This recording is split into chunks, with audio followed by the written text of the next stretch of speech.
So I drove down 8 hours last night from St. Louis to Oklahoma City, where I'm meeting with the general manager of Porsche of Oklahoma City. I'm stoked because they've been kind of leading the charge as far as Porsche dealers go for overlanding, Cayennes, and then they're also building a Safari Cayman. The Cayman's not there right now, it's off at Eurowise in North Carolina, but we're gonna see this badass GTS that they're building. It's the GM's personal vehicle, and then they're also building like 2 vehicles, maybe for customers, maybe for the actual dealership, but they're doing all this stuff in-house, which is super cool. I don't think any other Porsche dealer is doing that. So I'm a few minutes away. I just grabbed breakfast, even though it's now 2 p.m. and we're gonna check it out. So we'll see what happens. So this is Ryan's GTS. This is Ryan, the general manager of Porsche Oklahoma, or Porsche Oklahoma City. And this is the cleanest Cayenne that I have seen in person. Methods, Eurowise, what size lift? 3-inch. So 3-inch lift, 3-inch air lift, Eurowise front bumper, 10,000 pound winch.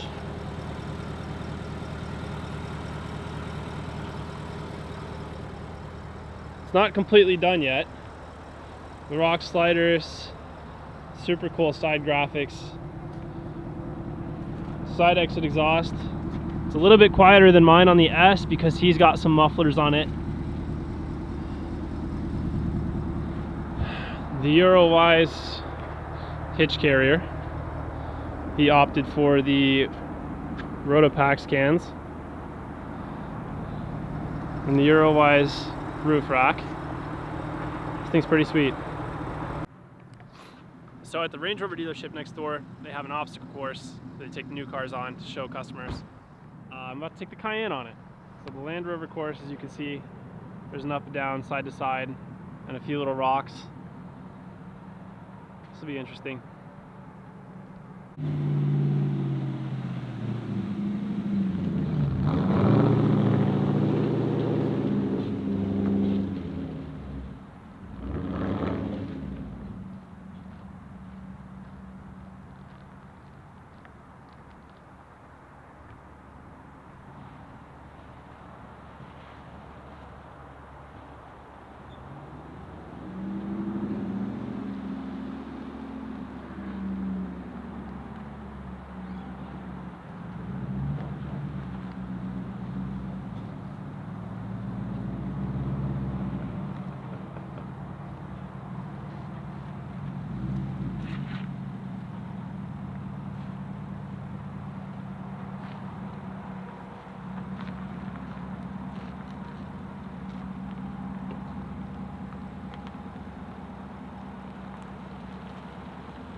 Sideways or waist catch? Piece of cake. So now I'm headed to somewhere to take photos with his Cayenne GTS for sunset. The photos are probably going to turn out pretty good. I think right now it's a pretty decent sunset. And then photos in front of the Porsche actual dealership look pretty nice too. It's a pretty sick location. And man, his Cayenne is just so clean. So from now on too, I'll be rocking a Porsche Oklahoma City license plate frame just to support them because they've definitely helped me out with parts. So I think it's really awesome what Ryan and his dealership are going to do.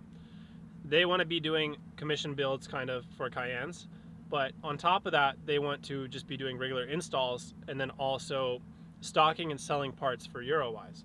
So if Eurowise is, they're growing really rapidly, they're trying to get parts out as fast as they can, but they want to be kind of the middleman to be able to stock these parts, keep them on hand, so if anybody like me breaks something, I'll be able to reach out to Ryan or the dealership and purchase that part from them.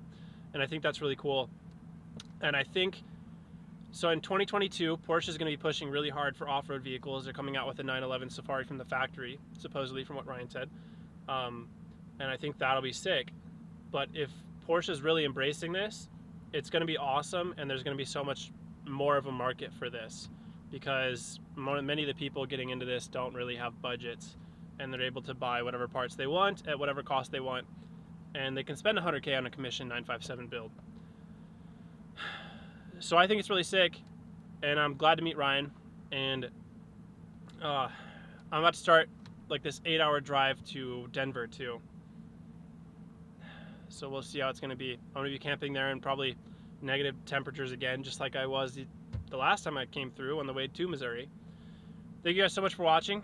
Subscribe, like. I'll be building my Turbo S soon as I get back to Utah.